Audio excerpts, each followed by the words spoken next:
E o presidente do Supremo Tribunal Federal, o ministro Edson Fachin, divulgou uma nota sobre a atuação do ministro Dias Toffoli na relatoria do caso Master.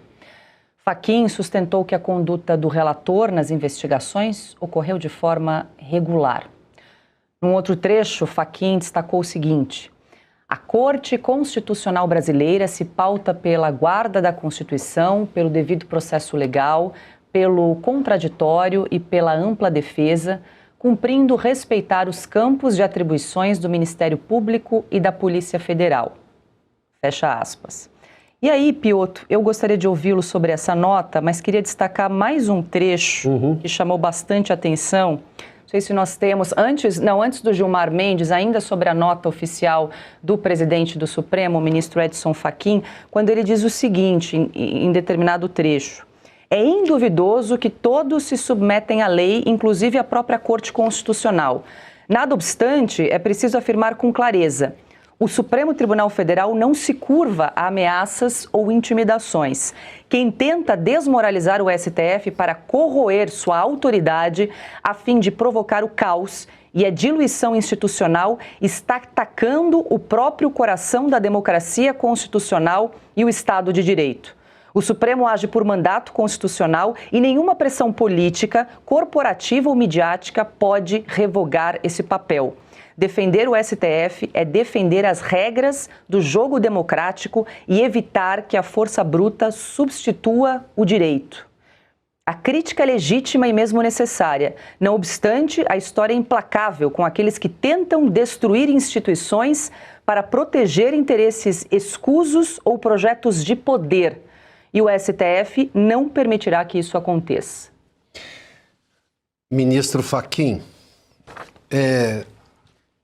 a Corte se curva diante de fatos, e fatos que, convenhamos, não são naturais ao comportamento de um magistrado da maior corte do país, da mais alta corte do país. Porque, vamos lá, o que o senhor acha, por exemplo, isso é um fato, desse sigilo absoluto colocado no caso pelo ministro Toffoli?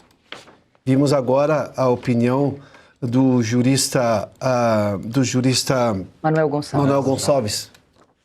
Está no artigo, na verdade está na entrevista que a Branca fez para a revista.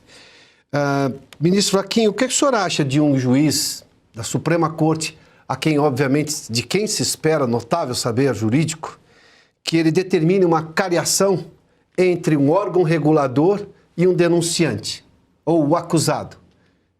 O delegado agora vai participar da cariação com o bandido que ele prendeu, ou que ele, pelo menos, acusa de ter cometido um crime.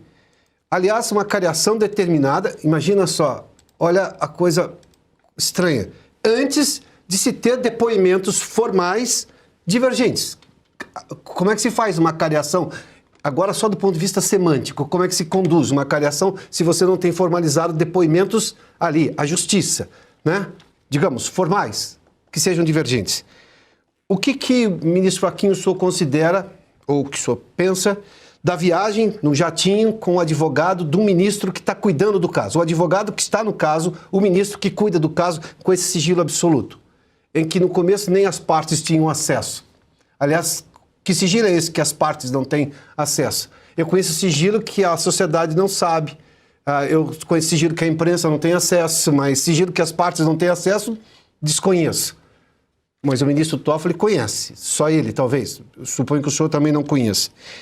O que o senhor acha, por exemplo, do juiz natural, o foro adequado? Porque este parlamentar citado não aparece mais em nenhuma investigação, que era a razão pela qual se trazer o caso, buscar o caso e levá-lo diretamente ao Supremo, com decisões apenas monocráticas no momento. Além de todas essas imagens, eu queria saber se a Corte se curva aos fatos, porque nós aqui estamos defendendo o Supremo Tribunal Federal. Nós antes estamos defendendo a Constituição do país. É esta que está sendo aviltada. Aliás, o que o senhor acha, por exemplo, de tudo que aconteceu desde 2019, por exemplo, no gabinete do ministro Alexandre de Moraes, em relação ao devido processo legal? O senhor acha que existe devido processo legal e direito à ampla defesa no país a todos? Bom, são só perguntas. Perguntar não ofende, né, ministro?